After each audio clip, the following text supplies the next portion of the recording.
Welcome back, everybody. This is Ultimate616. Thank you guys so much for stopping by and watching this video. Hope you guys are having a great day. You read the title, Fiverr's Revenge. This video, inspired by you, thanks to your suggestion on a previous DIY video. So, I'm actually pretty excited. Let's get started. Now, the Fright Zone was a toy set that was in the He-Man and the Masters of the Universe toy collection. And it was one of the more popular play sets, along with Castle Grayskull and the Slime Pit. This one here, like I said, was suggested by Fiverr's Revenge. And honestly, if you're into like a horror setting, this is definitely the one for you. Nowadays, I think if you want, because it's considered a collectible, if you want your own original, a legit set of the Fright Zone, it's going to run you upwards of about $100, $150, depending on what kind of condition you want it in. Everything that's included. So, I mean, really, if you are into collecting, go that way. I mean, honestly, it's classic and they don't make them anymore. But this, just our little nostalgia, I guess, project, you could say. So, here we go. Let's go over all the tools we need. All of this stuff you can get actually at Dollar Tree. Just a pack of straws, some of the pipe cleaners, aluminum foil, and the core of a paper towel roll. Measuring stuff, you know, you got your pens, your razor knives. You are going to need some hot glue sticks. Just a little bit of those. And one of these tri-fold project boards, ones that kind of open up both doors. All of that stuff, like I said, you can get at Dollar Tree pretty cheap. I mean, everything that I do on this channel is going to be cheap because I'm cheap. Alright, you're going to need some spray paint. This is probably the more expensive stuff. This is probably going to be $3 a can here. Same as this. So as far as paint goes, you're going to need some brown. You're going to need some yellow. And this right here, at Walmart and Meijer, if you're in Michigan, or, you know, Home Depot, anything like that, this is the spray foam called Great Stuff. Like I said, I'm cheap. I just got the store brand version. It's just called expanding foam or whatever. But when you spray it on something, actually it expands and it hardens, and that's all that is. This is going to cost you about $3 a can too. Alright, so the first thing you want to do when you get your tri-fold thing is to cut off just one flap. It's easier to cut off the left-hand flap. Just lay it off to the side. We're going to be using that in a little bit.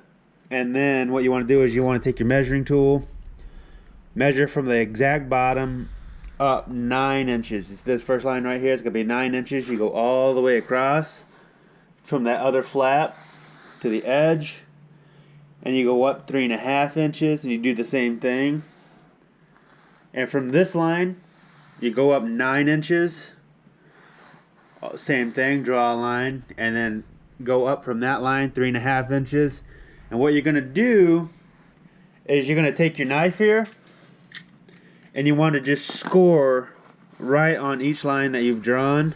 So that means just lightly slice, follow all the way across the first 3 lines, here, here, and here. And on this last one, what you want to do, you want to just cut that all the way off. That's just excess material that we're not going to use. And then what you do is after you score it, you're going to be able to bend it just like that, and that's going to save you a lot of time. That's going to save you a lot of hot glue. Now with this other flap, you want to slice right here, the little crease, all the way down to your 9-inch mark, your first 9-inch mark. So it should bend right there.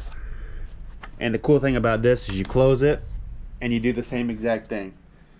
So you go up from the bottom 9 inches, draw your line, score the brown side, okay, the back side, score the brown side, go up 3.5 inches, draw your line, score this side, and from this line go up 9 inches. And what you want to do is draw your line, but you're going to cut this whole thing off. This is just going to be excess material that we're going to end up using a little bit. Now that you've got all your lines scored, you should be able to bend it pretty easy like this, all the way around. And what you want to do is you want to take your ruler, measure out 7 inches. All we're doing is cutting out the door for the gel cell. So take it 7 inches tall on the sides, here and here. And then up to the point is 7.5 inches. And all you want to do is just connect the dots. Then, over here on this flap, this is your 3.5 inch space right here. So just kind of spread it out evenly. These are 6-inch diameter circles. And what I did was I just took a bowl, circled it, and did the same thing over here. Try to space it out evenly. Get it even, and then what you should be able to do at that point is close it. So now, just go ahead and cut out your door, cut out your circles, and we got one more step to do before we start gluing this into place. Alright, this is where you should be at now. Your door shape is cut out. Cut out to 2 circles. Now what you want to do, take some spare cardboard. It's going to be 3.5 inches wide, 20 inches long. You're going to cut out 2 of those, and what you're going to do is you're just going to outline the shape of the door. You're going to outline the shape of the circle. You're going to take your hot glue and glue those into place. And it's going to be easier if I just show you, so I'm going to glue those on there real quick, and then we'll go from there. Alright, so this is where you should be at now. I got the circle glued in place here, and I got the door shape glued on the back, as you can see. And all we're going to do is, you remember where we scored the lines, so all we're going to do is we're going to take those, fold them shut, and we're going to glue them into place like that, and the same with the back.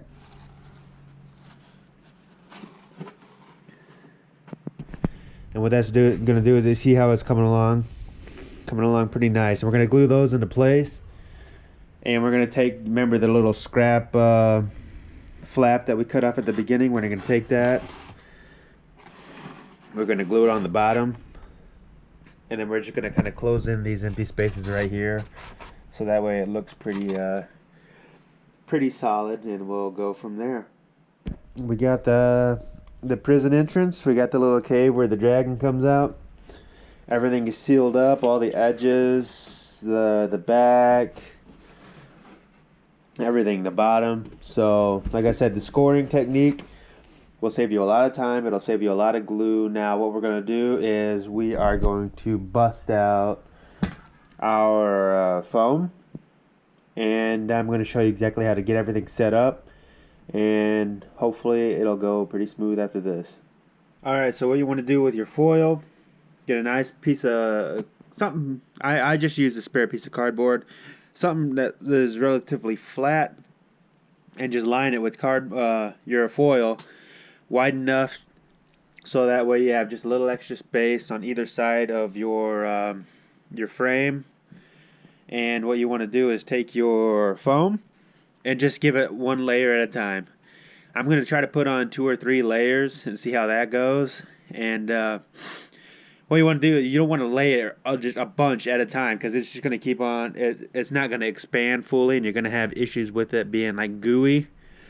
So what you want to do is just spray 1 layer, let it expand, let it dry, spray your 2nd layer, and just kind of judge it from there. I'm going to try to put on 2 or 3, like I said, and we'll see how it goes. After you've sprayed the spray foam on there and it expands, I actually let it sit overnight just to make sure it's actually hard. And I know what you're thinking, that thing looks like a piece of crap. I know, I'm looking at it, it looks like a big old pile of yellow dog crap, but that's what it should look like. And this is the fun part slash horrifying part. We're gonna take our razor knife, and we are going to carve at it. And basically we're going to make it look like rocks. So it's going to look like a cave and a prison at this point. So really take your time.